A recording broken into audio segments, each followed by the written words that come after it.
Statement, ये जो भी स्टेटमेंट्स लिखे गए हैं यहाँ पर ऑप्शंस आपको चूज करने के लिए दिया गया है, और आप याद रखें कि कौन से स्टेटमेंट है, इसमें क्या क्या रूल्स अप्लाई हो सकते हैं जो हमने पढ़े हुए हैं, उससे रिलेटेड यहाँ पर आप फिर उसको सॉल्व करोगे।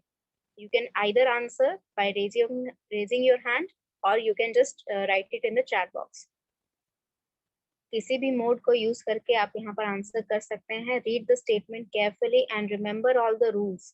चाहे तो साथ में आप साइड में खोल कर रखिए, ठीक है, दूसरे एक जगह से, एक विंडो से आप लॉग इन कर रखे हैं, दूसरा विंडोज में खोल लीजिए। आप यहाँ पर जो फाइल मैंने आपको सेंड की है देख देख के बनाइए, अभी कोई बड़ी बात नहीं है, ठीक है। यहाँ पर जो एक्सरसाइजेस सॉल्व कर रहे हैं ये आपके प्रैक्टिस के लिए है, जो एक्सरसाइज दिया है वो आपके असाइनमेंट के लिए है, वो आपको खुद से सॉल्व करना है। यहाँ पर जो भी क्वेश्चन आप सॉल्व कर रहे हैं उसमें आप जितना हेल्प लेना चाहते हैं उतना हेल्प ले सकते हैं, बट चीटिंग नहीं करना है, समझ कर सॉल्व करने की कोशिश करिए। Question number 1 is let dash go to the movie. इसका क्या आंसर होगा, आप हैंड रेज कर सकते हैं या फिर चैट बॉक्स में लिख सकते हैं।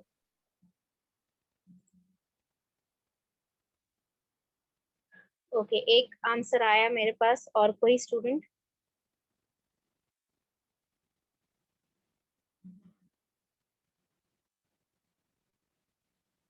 Okay,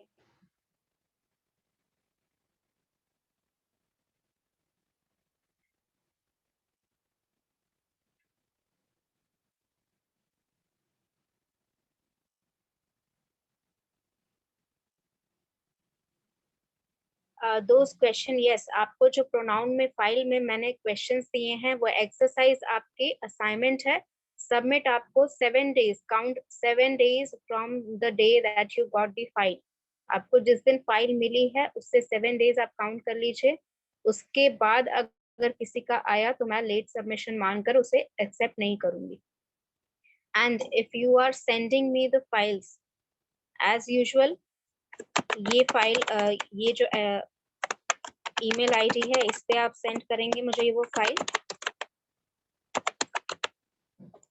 alright, and again I am telling, कुछ बच्चों ने ऐसा किया है आपके बैच के या किसी और के बैच के, I don't know, but subject हमेशा आप यहाँ पर इसी फॉर्मेट में लिखने का कोशिश करेंगे। I am sending this assignment to many batches, ठीक है। तो यहाँ पर आपको स्पेसिफाई करना है name, roll number, batch in the sense BSc IT 444 या 445, और ईयर, किस ईयर में है आपका जो ईयर ड्यूरेशन है, ठीक है, 2020 to 2024 वो, या 2023 जो भी ड्यूरेशन है वो आप लिखेंगे।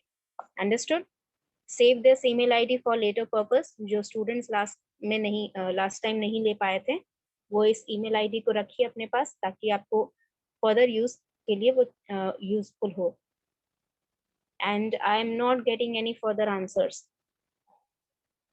यहाँ पे 3-4 ही आंसर मुझे मिले हैं, बाकी स्टूडेंट्स भी जल्दी जल्दी आंसर कर लें।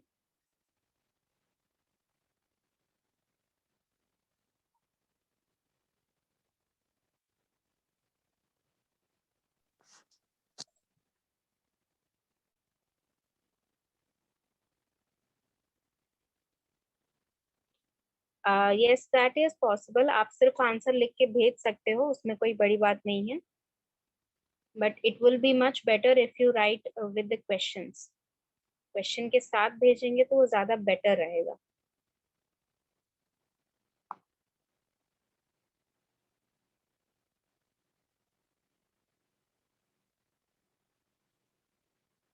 All right, so let's see what is the statement here. Let dash go to the movies today.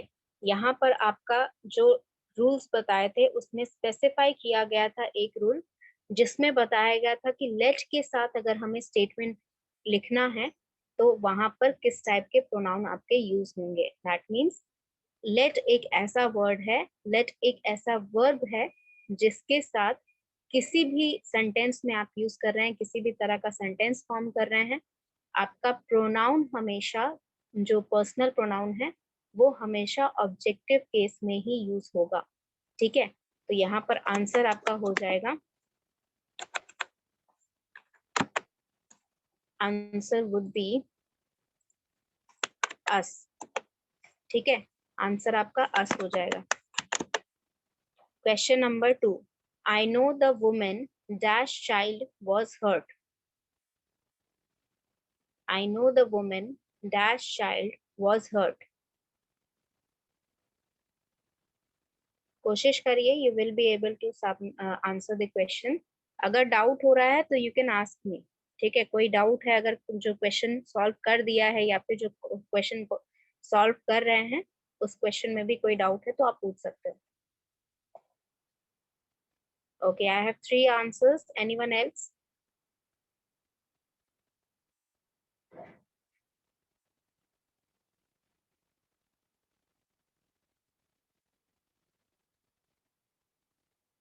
Yes, again वही सेम बच्चे बार बार आंसर कर रहे हैं। बच्चे बाकी लोग भी आंसर करने का कोशिश करिए, ठीक है, गलत हो रहा है कोई बात नहीं, आपको आंसर करना है, so that you know that you have tried at least.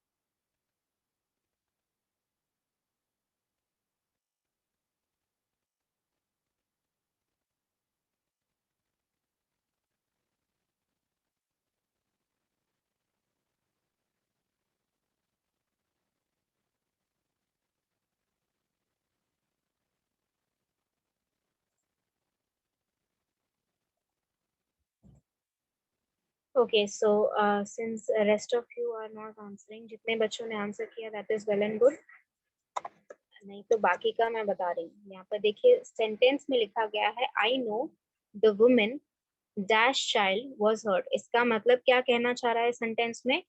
मैं उस औरत को जानती हूँ जिसके बच्चे को चोट लगी है, राइट, ये स्टेटमेंट है आपका, ठीक है, इसका मीनिंग है ये। तो यहाँ पर काम क्या हो रहा है? आई नो मतलब मैं जानती हूँ उस औरत को, तो ये मेन काम हो रहा है, यानी कि सब्जेक्ट मैं हूँ, आई जो है वो सब्जेक्ट है, नो आपका मेन वर्ब है, और नो एक ऐसा वर्ब है जिसमें ऑब्जेक्ट नहीं रहता है। अगर आप जानते हो कुछ भी तो इसमें किसी और पे इफेक्ट थोड़ी पड़ रहा है, आप जान रहे हो बस, that is you have the information, ठीक है। तो इसका इफेक्ट जो होता है वो किसी पे नहीं पड़ता, यानी कि आपका यहाँ पर ऑब्जेक्ट नहीं है सेंटेंस में, ठीक है। तो यहाँ पर द वुमेन, जिसका जो बच्चा है, किसका बच्चा है ये आपको पता है, किस औरत का वो बच्चा था जिसे चोट लगी है, यानी कि यहाँ पर क्योंकि वुमेन है यानी कि पर्सन है, पर्सन के लिए आपको हु, हुम और हुज ही यूज करना है, तो यहाँ पर उससे एलिमिनेट नहीं कर सकते आप। तो यहाँ पर रिलेशन बताने के लिए, वुमेन और चाइल्ड का रिलेशन बताने के लिए, पोजेशन बताने के लिए यहाँ पर प्रोनाउन यूज होना है। तो पोजेशन बताने के लिए हम कौन सा यूज करते हैं? हुज यूज करते हैं। So the right answer would be whose, ठीक है, yes. Next question is dash have you got in your pocket. Dash have you got in your pocket?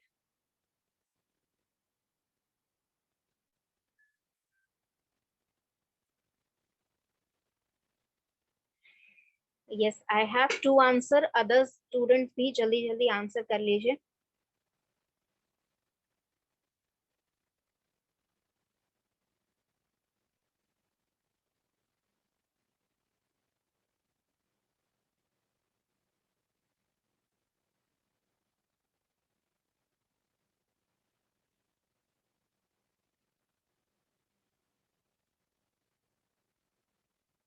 Yes, anybody else who would like to answer?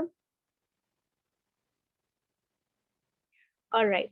So this question is dash have you got in your pocket? यानी यहाँ पर पूछा जा रहा है कि आपके pocket में क्या है, यही पूछना चाह रहा है आपका जो यहाँ पर राइटर है या स्पीकर है। तो यहाँ पर क्या आप रिप्रेजेंट करते हैं व्हाट से, तो ये भी हो सकता है, प्लस आपका विच अगर इस सेंटेंस में लगेगा तो ये सेंटेंस का स्ट्रक्चर सही नहीं होगा, ठीक है। Which have you got in your pocket sentence structurize नहीं हो रहा है, तो यहाँ पर सही आंसर हो जाएगा what. Yes, question number 4. Take anything dash you like. Take anything dash you like.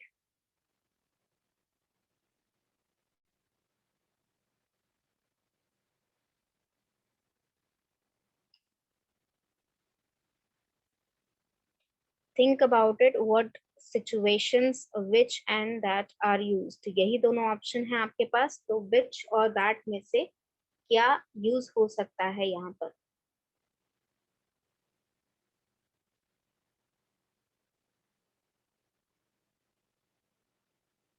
Remember all the rules that we have kept. Which आपका किन चीजों के लिए यूज होता है? It is used for infants, small animals and objects, right?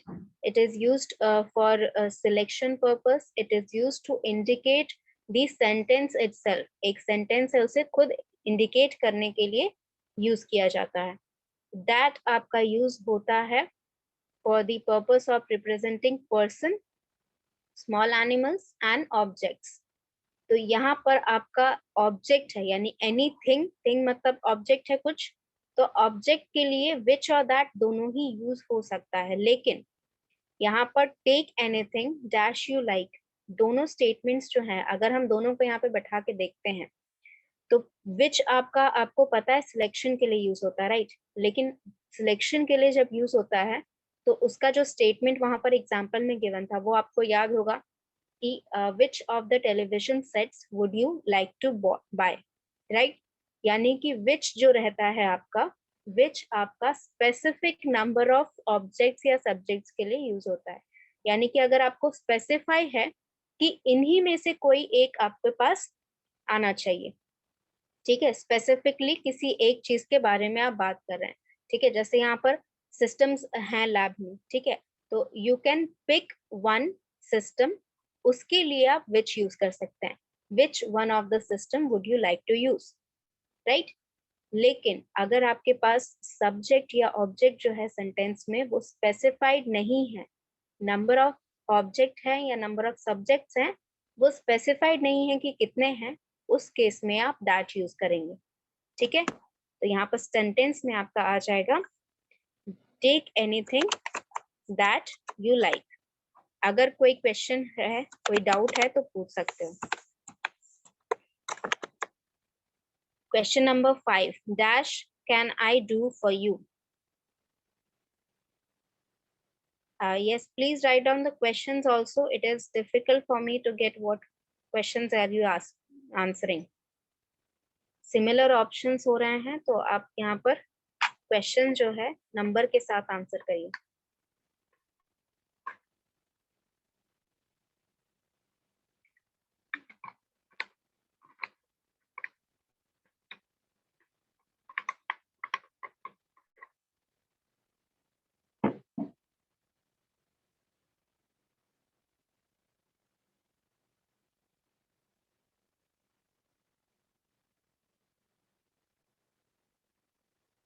Yes, I'm still waiting for others to answer again repeatedly. वही set of students हैं जो बार बार आंसर कर रहे हैं.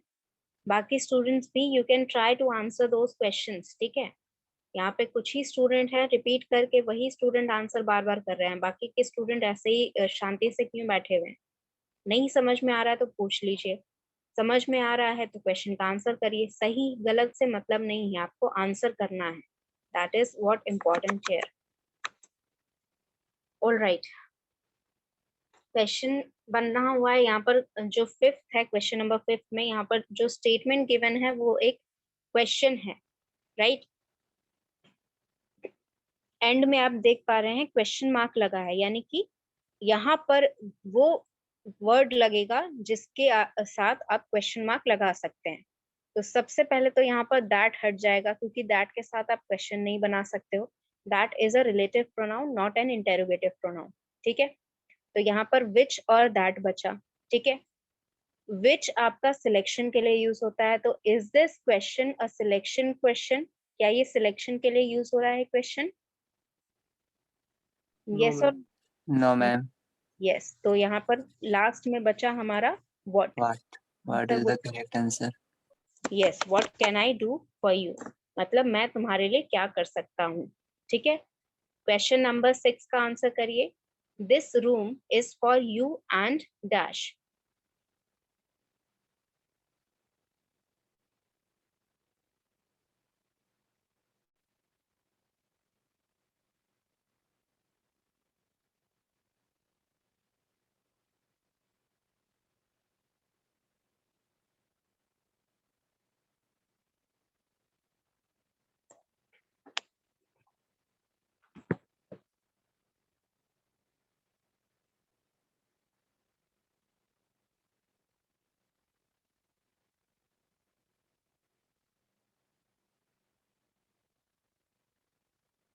All right, so let's see what is the answer है। देखिए ये statement क्या कह रहा है, this room is for you and मी और माई सेल्फ, ये यूज हो सकता है।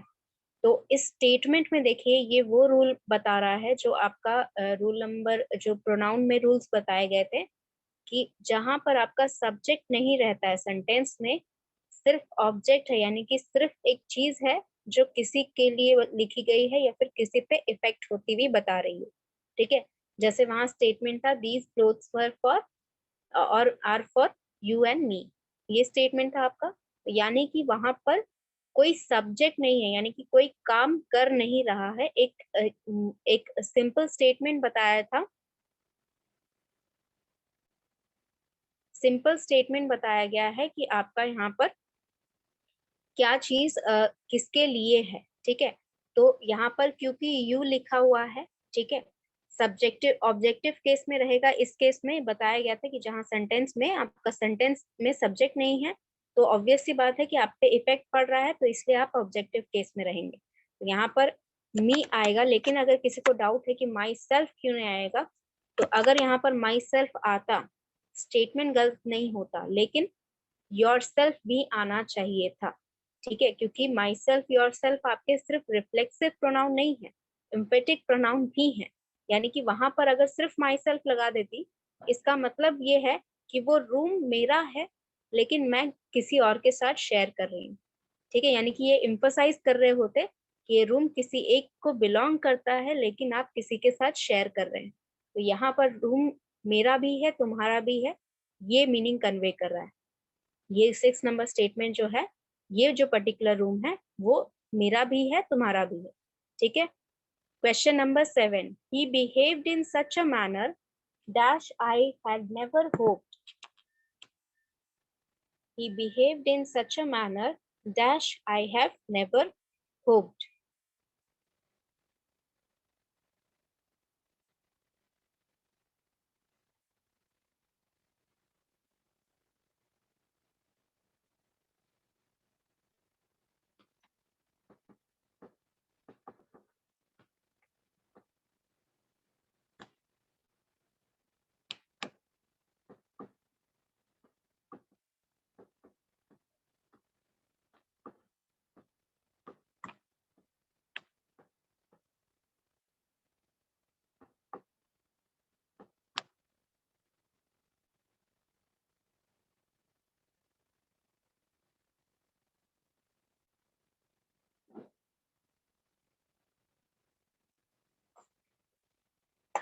Okay.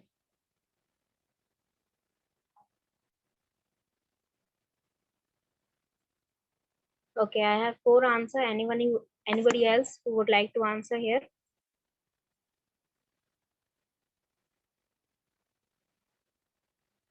चलिए, तो ये स्टेटमेंट पहले देखते हैं कि क्या स्टेटमेंट है। इस स्टेटमेंट में आखिर कहना क्या चाह रहा है हमारा राइटर। स्टेटमेंट है he behaved in such a manner dash I had never hoped. मतलब ये स्टेटमेंट का मतलब क्या है कि उसने, ही ने इस तरह बिहेव किया, ऐसा मैनर में बिहेव, इस तरीके का बिहेवियर उसने किया कि मैं कभी भी सोच नहीं पा रहा हूँ, मैंने कभी भी होप नहीं की थी, मैंने कभी सोचा नहीं था कि वो इस तरह का बिहेवियर करेगा। तो पहली बात तो ये कि एज यहाँ पर नहीं लगेगा, क्योंकि एज जो है वो आपका प्रोनाउन नहीं है। यहाँ पर हम प्रोनाउन का सॉल्व कर रहे हैं, तो इतना दिमाग लगाने की जरूरत ही नहीं है कि एज क्यों नहीं लगेगा। एज आपका प्रोनाउन नहीं है, it will not be here. As आपका कंपैरिजन के लिए यूज होता है। When you are comparing something, then you can use as soon as well as, ये सारा आपका कंपैरिजन के लिए यूज होता है, ठीक है। तो बचा आपके पास दो, एट, दैट या फिर विच, ठीक है, इन दोनों में से कोई एक लग सकता है। नाउ वी हैव रेड कि यहाँ पर किस किस चीजों के लिए विच और दैट यूज होता है। तो यहाँ पर ना ही वो सब्जेक्ट को रिप्रेजेंट कर रहे हैं, ठीक है, यहाँ सब्जेक्ट को रिप्रेजेंट करने के लिए प्रोनाउन नहीं लग रहा है। यहाँ पर दो ही चीजों के लिए यहाँ पर प्रोनाउन लग सकता है। विच का जो कंडीशन था कि वो सब्जेक्ट सेंटेंस है उसी को रिप्रेजेंट करता है, तब वो विच लग सकता है। दैट का कंडीशन था कि जब वो कनेक्ट कर रहा है सेंटेंस को या फिर सब्स्टिट्यूट कर रहा है किसी नाउन को, सिंगुलर नाउन को, तब लग सकता है। Now here the statement is he behaved in such a manner I had never hoped.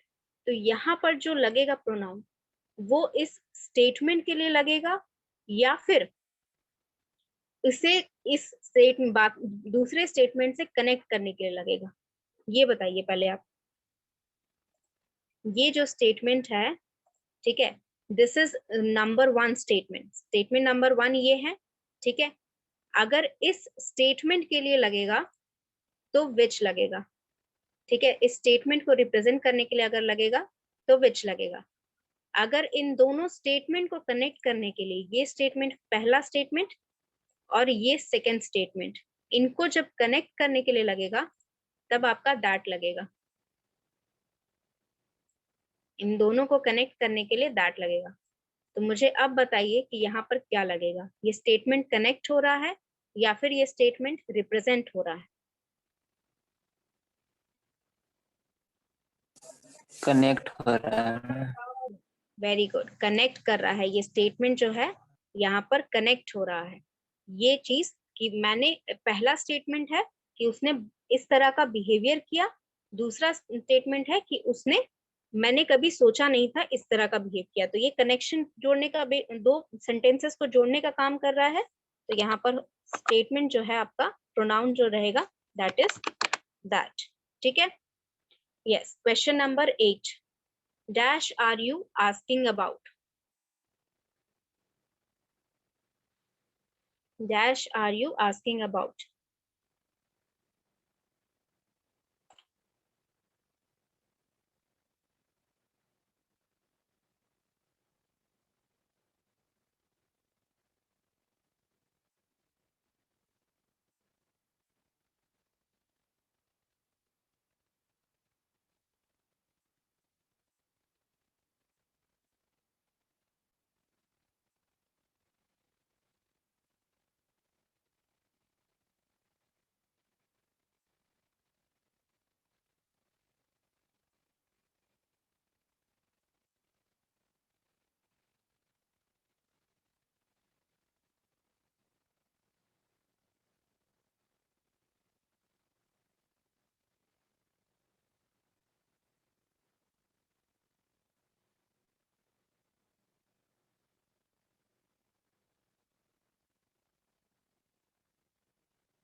Okay, anyone else who would like to answer?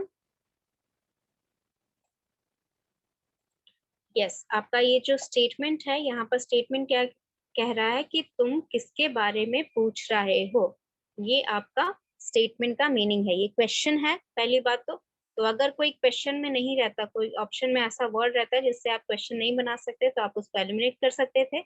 लेकिन यहाँ पर आप एलिमिनेट नहीं कर सकते हो, क्योंकि ये स्टेटमेंट जो है उन सभी वर्ड्स जो ऑप्शन में है सभी को यूज करके आप क्वेश्चन बना सकते हो। तो एलिमिनेशन हम नहीं कर सकते। तो यहाँ पर क्या करेंगे, यहाँ पर हमको सही आंसर खोजना पड़ेगा। तो सही आंसर क्या है, dash are you asking about, मतलब तुम किसके बारे में पूछ रहे हो, यानी कि जो पूछने का काम कर रहा है वो यू है, यानी कि ये हमारा सब्जेक्ट है। और यू के लिए यहाँ पर प्रोनाउन नहीं लग रहा है, ठीक है। ये प्रोनाउन जो यहाँ पर लगेगा ये यू के लिए नहीं लगेगा। यू जिसके बारे में पूछना चाह रहा है उसके लिए लगेगा। तो जो सब्जेक्ट है जब उसके लिए लग नहीं रहा है तो किसके लिए लग रहा है, ऑब्जेक्ट के लिए लग रहा है। और ऑब्जेक्ट के लिए क्या लगेगा, whom लगेगा। तो आपका सेंटेंस का यहाँ पर सेंटेंस जो है स्ट्रक्चराइज हो जाएगा, whom are you talking about, ठीक है। Question number 9, behind dash and dash were many seats, behind dash and dash were many seats। यहाँ पर आपको बस इतना ध्यान रखना है, अगर आपको इतना पता चल जाए कि यहाँ पर ऑब्जेक्टिव केस लगेगा या सब्जेक्टिव, तो आप दोनों का आंसर लिख सकते हैं मेरे ख्याल से।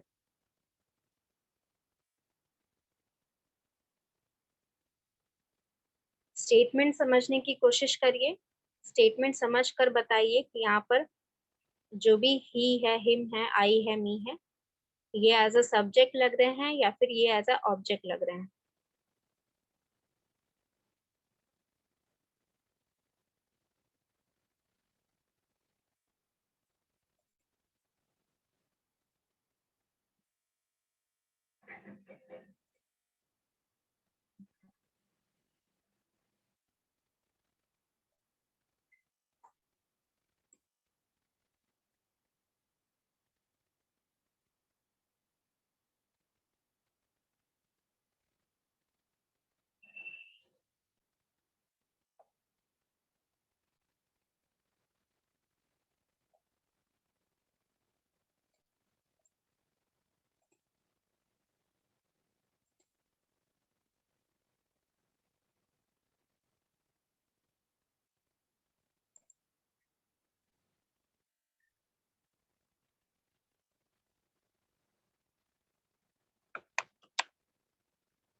ऑलराइट, सो ओके, कोई बात नहीं, कंफर्म नहीं है तो हम कंफर्म कर देंगे, उसमें कोई बड़ी बात नहीं। यस, आपका जो स्टेटमेंट है यहाँ पर, स्टेटमेंट है behind dash and dash were many seats, यानी कि यहाँ पर स्टेटमेंट एक बताया जा रहा है कि मेरे और तुम्हारे, ठीक है, मी है और हिम, मी और हिम है, आई है, मी है, ही है, तो यहाँ पर मेरे और तुम्हारे पीछे बहुत सारी सीट्स हैं, ठीक है, यानी कि वो हो सकता है उसे बता रहा हो या फिर किसी और को बता रहा हो, जिसको भी बता रहा है उसको ये बता रहा है कि हमारे पीछे जो है वो सीट बहुत सारी है।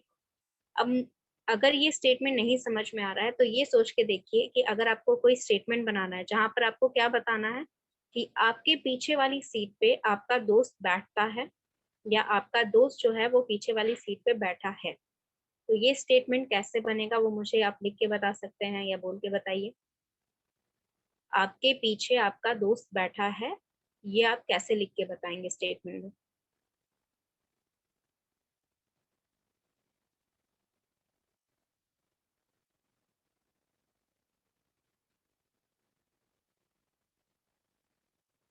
Yes, let's wait for the question number 10 first. यहाँ पर 9 पहले डिस्कस कर लेते हैं। ये स्टेटमेंट मुझे लिख के बताइए, आप कैसे बताएंगे? Yes exactly, your friend is sitting behind you और my friend is sitting behind me होगा, ठीक है, योर नहीं, मी अपने पे लेके आपको लिखना था, but my friend is sitting behind मी, यानी कि यहाँ पर जो होता है ये इस तरीके के जो स्टेटमेंट होते हैं उसमें आप सब्जेक्ट नहीं है, आपके पीछे सीट खाली है, बस ये एक स्टेटमेंट बताया जा रहा है, ठीक है, तो यहाँ पर आएगा हिम एंड मी। हिम पहले क्यों आया? बिकॉज हिम आपका पहले क्यों आया? Because we are doing what? Yes, we are in positive statements, we are putting the second person first, then third person, and then last the first person, ठीक है? Yes. Question number 10. Neither she nor they have bought dash books. फटाफट इसका answer करिए।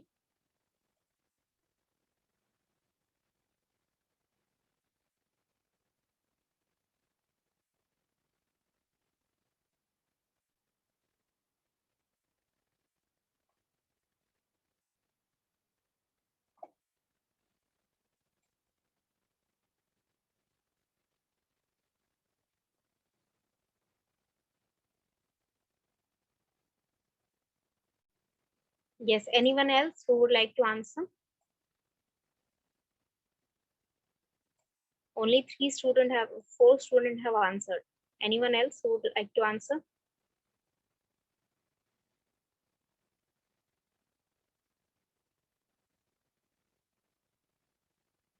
All right, let me explain here. यहाँ पर statement क्या है? Neither she nor they have bought dash books. First of all, इस तरह के जो statements होते हैं neither nor वाला, ये केस हमने ऑलरेडी डिस्कस किया हुआ है, ठीक है। आपके जो रूल्स हैं उसके अकॉर्डिंग नाइदर नॉर हो, आइदर और हो या फिर और हो, इस स्टेटमेंट में अगर एक सिंगुलर नाउन है और एक प्लूरल नाउन है, यहाँ पर पर्सनल प्रोनाउन यूज हुआ है, इसका मतलब मैंने यही बताया था। पर्सनल प्रोनाउन किस लिए लगाते हैं हम? एक्चुअल नाउन के जगह पे लगाते हैं, समझे। तो यहाँ पर नाइदर शी नॉर दे, यानी कि शी जो लड़की है उसकी जगह पे और बाकी जो लोग हैं उनकी जगह पे यहाँ पर दे लगाया गया है, ठीक है।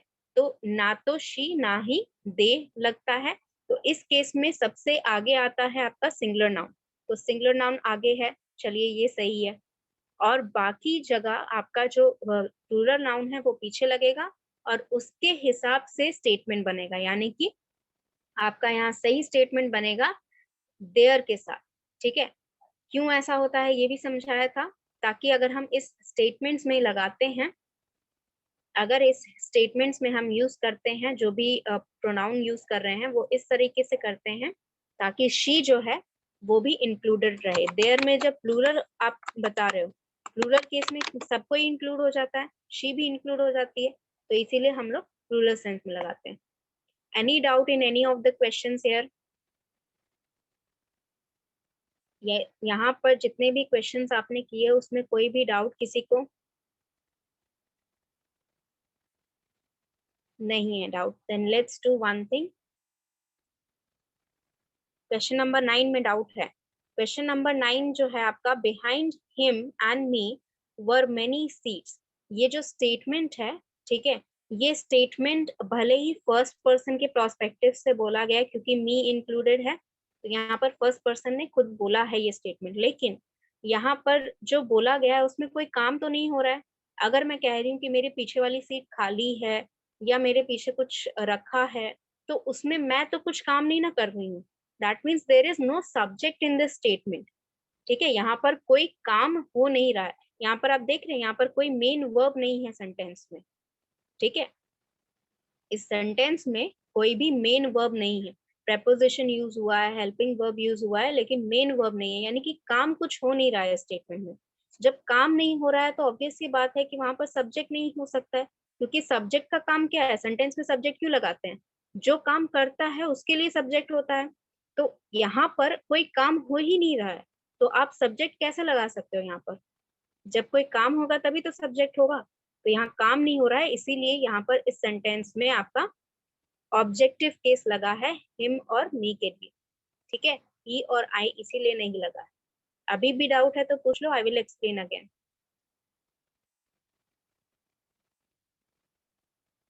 और कोई डाउट किसी को? और किसी स्टेटमेंट में कोई डाउट? चलिए देन नहीं है, then let's do one thing, let's take the attendance. Yes, let's take the attendance and let me just end this session here. And after taking the attendance, we can just